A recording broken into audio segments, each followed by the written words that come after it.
All right, this is the final lesson of this series. We're going to talk about playing 16th notes on the hi-hat. We'll do that in two ways, with just one hand and playing the backbeat with the other hand, and then also alternating and playing the backbeat with our right hand. In addition to this, we're going to talk about some musical phrasing, how you might play a verse versus playing a chorus, and also some different types of notation that you might see in drum charts. You may have noticed that I have a new set of cymbals here. This is the Zildjian Worship Pack.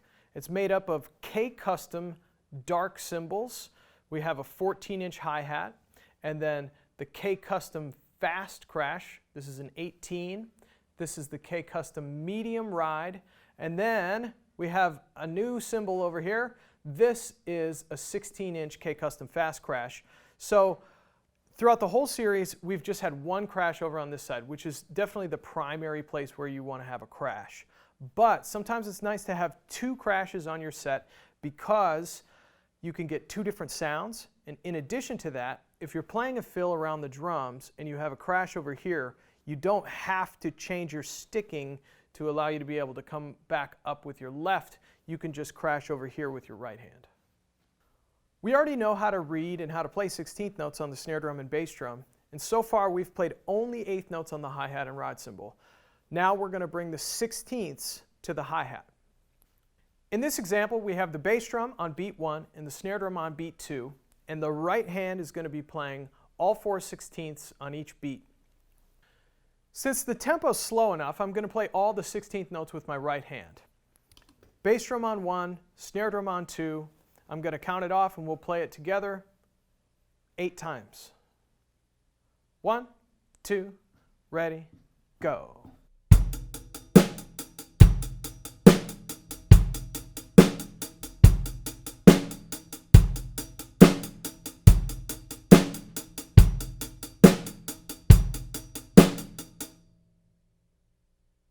To get these 16th notes nice and consistent, I like to stay on top, playing with the tip of the stick, and I'm just playing rebound strokes that are coming up to the same height every time. To be able to do that, you need to make sure your hand is nice and relaxed and that your fulcrum is locked in place but not too tight.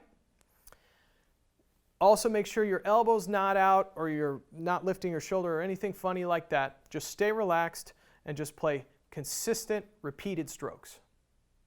1, 2, ready, go.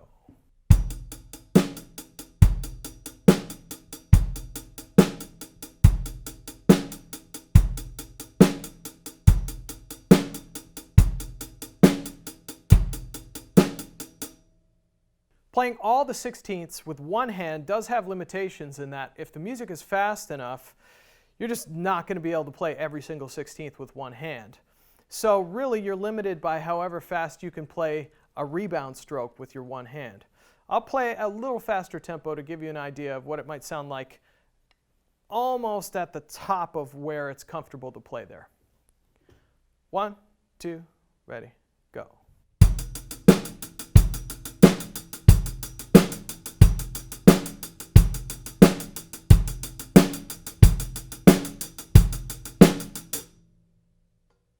You should definitely keep working on your speed with your consistent stroke with one hand, but what happens is sometimes that sound can get a little stiff, a little machine-like, and it's easier to play 16th notes on the hi-hat with one hand if you use the push-pull method. So not only does it sound a little better, but it's easier to do, so I would definitely work on that push-pull with your 16ths in one hand. I'll demonstrate that at the same tempo that I just played with the consistent 16ths, but this time I'll do it with the push-pull, and you can hear how that changes the sound and the feel. 1, 2, ready, go.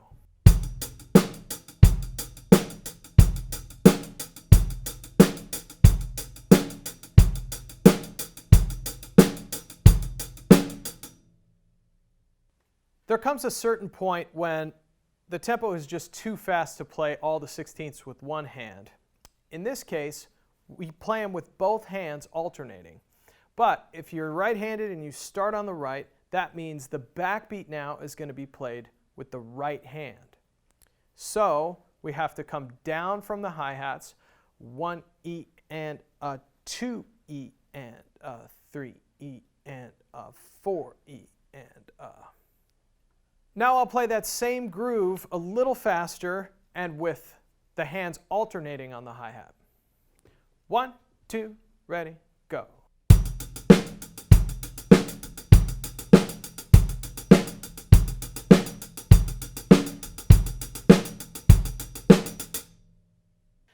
Even when I'm playing my 16th notes alternating pretty consistent, I'm still doing a little bit of a push-pull with my wrist because I'm giving a little bit of emphasis to my downbeats and my backbeats.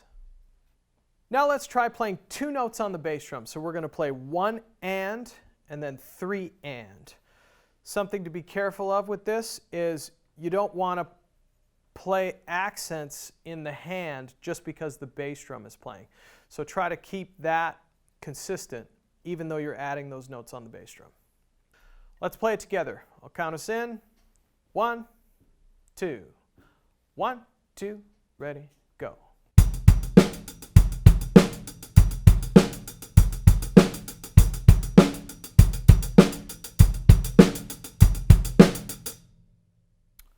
Let's try another variation on the bass drum. We played the same one in the last lesson. 1 and then a 3. So 1 E and a 2 E and a 3 E and a 4 E and. We're going to take it back down to a slow tempo, so we'll play this all with the right hand. I'm going to play some push-pull. You can do that too if you're comfortable enough at this tempo.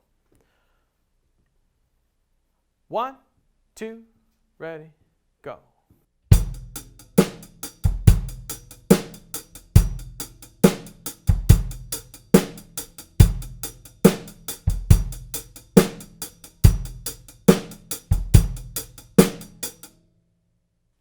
Let's play that with a track. We're going to play the right hand 16ths push-pull, 1, a 3 in the bass drum, and we're going to do it for 8 bars of 4/4 time. So just listen to the track and try to fit right in and try to get your groove to feel real good with the music. 1, 2, ready, go.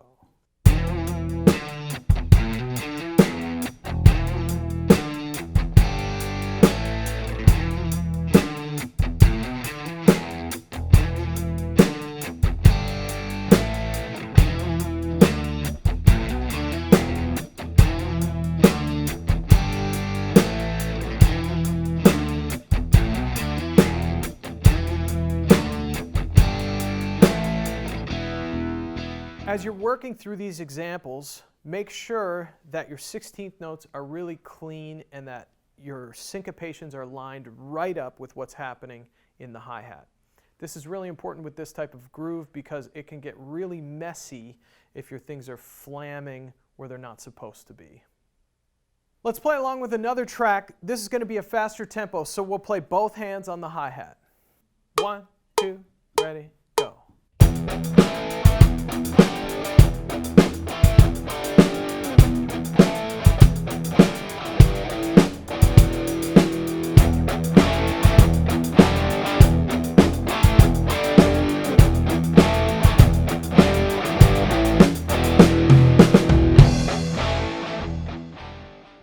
You may have found it difficult to play that last example. One of the things that's challenging about that is this is the first time we really have the bass drum landing with the left hand. So if we have any bass drum notes on the E's or the U's when we're playing this alternating hi-hat pattern, it's going to fall bass drum with the left hand.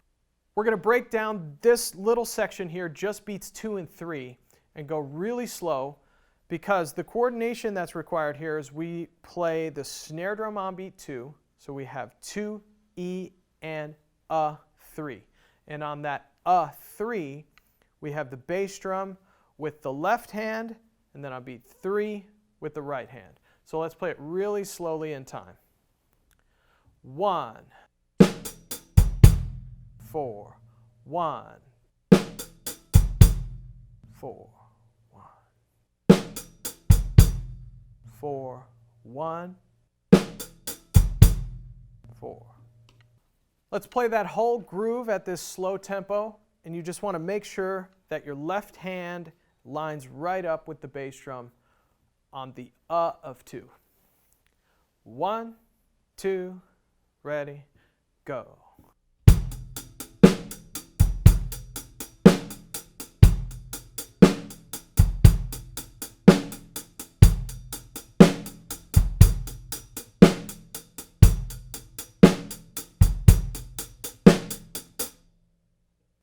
Notice in the notation, we have a new symbol now. So we have the first measure written out as we're going to play it. And then the next measure, there's a slash with 2 dots. What that is a full measure repeat sign. So that means you play again what you had played in the previous measure. And so we're going to do this 8-bar phrase, and there's a fill written out on beat 3 and 4 of the 8th measure. So we're going to try to play that exact fill. It's a pretty well-known fill. We call it Pat Boone, Debbie Boone. 1, 2, 1, 2, ready, go.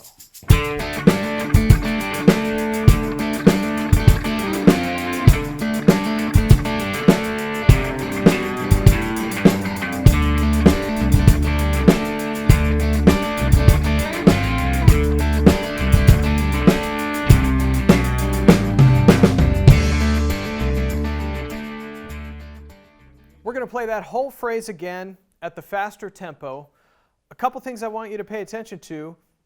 Sometimes it feels good at a tempo like this, and especially when we're playing with both hands, to accent a little bit on the hi-hat with the bass drum part. So I'm going to do that here, and then again on the 8th measure I'm going to play that fill on beats 3 and 4, Pat Boone, Debbie Boone. Then I'm going to come over here and crash on the cymbal on my right, as opposed to having to reach all the way back over to get to this cymbal. So here we go. We're going to do that together. 1, 2, 1, 2, ready, go.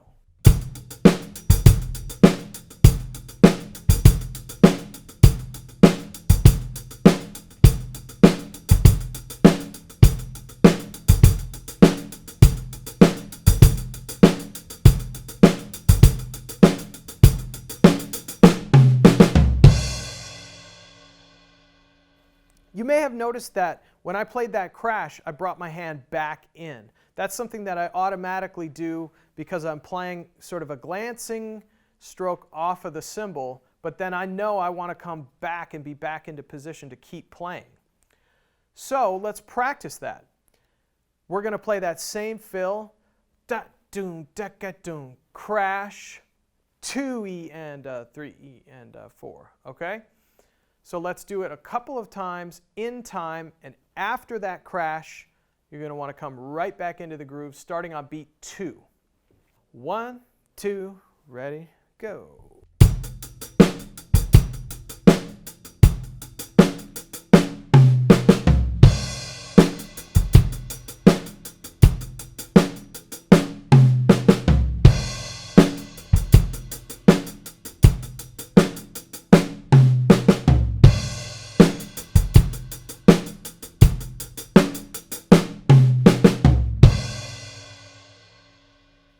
You can also crash with your left hand over on the left side of the kit. So I'll play a couple of examples where I do that. I crash with the left, but still come back into that groove with the right hand on the snare drum. 1, 2, ready, go.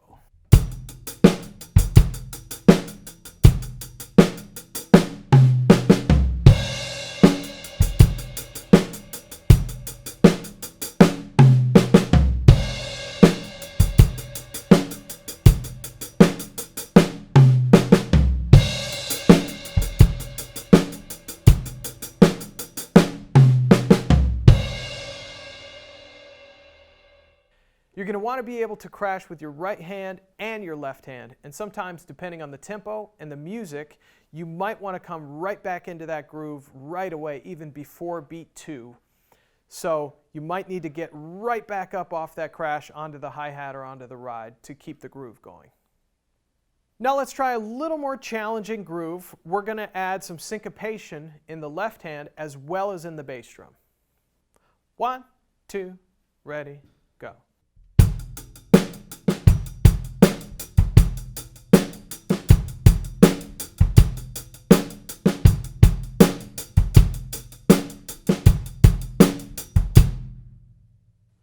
If you're using the push-pull method, you might find that it's difficult to play the syncopation.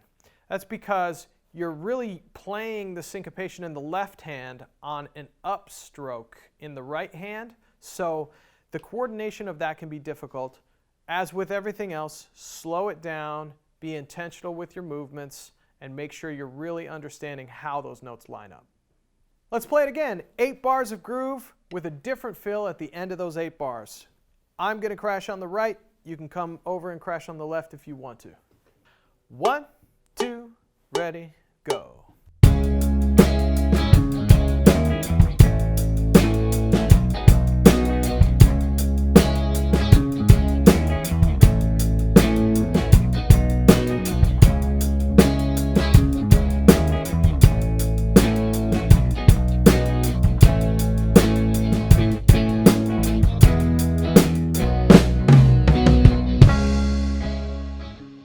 Now let's play that same groove with an alternating pattern. So the tricky part about this is that of 2 is going to be with the left hand. So beat 2 will come down with the right hand. Of 2 will be with the left. So you need to kind of get under your right hand. So 1 E and 2 E and It can be a little bit tricky to do that. You might bump into your other stick 1 or 2 times. That's okay.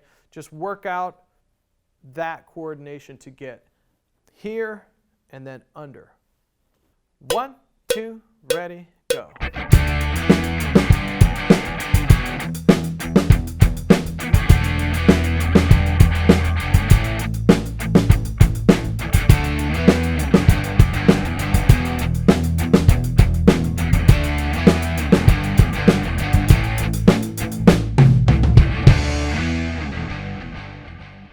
This is another common type of notation that you see. What you see is one measure written out and then a repeat sign of a measure, but with a 7 times over it, or 7 bars.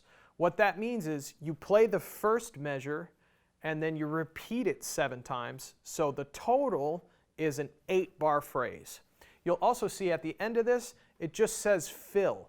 This is very common in drum set notation. The composer will just want you to play a fill and they might not write out exactly what it is. One other thing to note about this particular example is a lot of times when you see a notated thing like this in a chart, it's a suggestion of a groove. It's not play exactly these notes exactly the same every bar. So I'm just going to play this example as if I were reading it in a chart. And I'll change the groove just a little bit and then I'll improvise a fill at the end. 1, 2, 3, 4.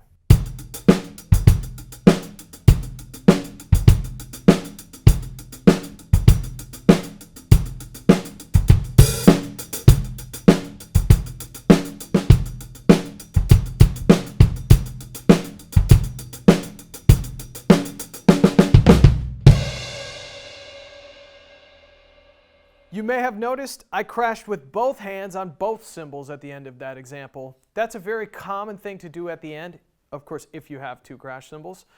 It just gives a bigger crash sound, a little more complex and a bigger sound. So it's a nice way to end, and it's a nice way to just get a big, long, sustained crash. You'll see many different examples of 16th note grooves in the book. Now, I would recommend that you go through those slowly with the 16ths in the right hand or left hand if you're left-handed. And then, if you want to bump up the tempos on those exercises, play them with alternating strokes. As drummers, it's our job, beyond just playing the time or playing the groove, to be aware of and to help shape the form of the song. Now, songs have many different types of forms, but in popular music, it's very, very common to have a verse and then a chorus, or maybe verse, chorus, verse, chorus, verse, chorus over and over. in almost all popular music, you'll hear some type of a verse and some type of a chorus. Now, the treatment of the verse is usually softer because the verse is kind of the time in the song where we're telling a story, right? And then the chorus is the hook, and that generally is played a little bit louder. So a good rule of thumb is to practice phrasing or practice form of music in a way that you're playing more quietly in what would be a verse, building up into a bigger groove for what would be the chorus. Here we have some notation that you might see in a standard drum chart. There's a new thing that we haven't seen yet, which is dynamics on the page. So if you see at the first measure, there's a P that stands for piano, and that means you play quietly. Then at the end of those 8 bars, there's a greater than sign that's kind of big and long. That's called a crescendo. And it doesn't exactly say in this instance how long that crescendo is going to be. So you really need to use your ears and use your judgment and kind of listen to what's happening in the music to figure out how long you want to build up that dynamic for. And then there's an F in the next line that stands for forte. So that means you play loud or you play strong. So for this example, I'm going to play cross stick in the first part, which we're treating like a verse, and I'm going to play the 16ths on the closed hi-hat, and then I'm going to build that maybe by opening the hi-hat at some point, and I'm going to play a little fill as it says in the music. Then I'm going to go over to the ride cymbal and the snare drum because that's a much bigger, much more open sound. So I'm going from tight, lighter sounds, cross stick and closed hi-hat, to big, more open sounds, snare drum and ride cymbal, which is a very common thing to do in the verse compared to the chorus. Lastly, we're going to play this example 2 times through. So it's going to be 8 bars of the verse, 8 bars of the chorus, then we're going back to the verse and back to the chorus again. So not only are we doing a crescendo into the chorus, but we have to play a decrescendo out of the chorus back into the verse, which again is lighter. So I'm going to play the suggestion of this groove, but I'm going to play this as if I was just reading a chart. So I will play what's notated, but I'm not going to play exactly that the whole time. I'm just going to play it as if I would in a real musical situation. So you don't have to play along with me for this, but what you should definitely do is take this play-along track and play your own version of this and work on building your dynamics into that chorus part and work on bringing it back down after the chorus, back into the verse, and work on your fills as well. 1, 2, 3, 4.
A chart like this is something that we call a roadmap, which is really just a suggestion of what to play.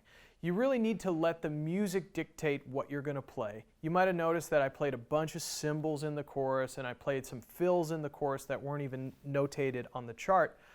But that's because I'm just responding to what would normally happen in a bigger part of a chorus like that. So it's important to use your own judgment and play the way that you think is appropriate for the music.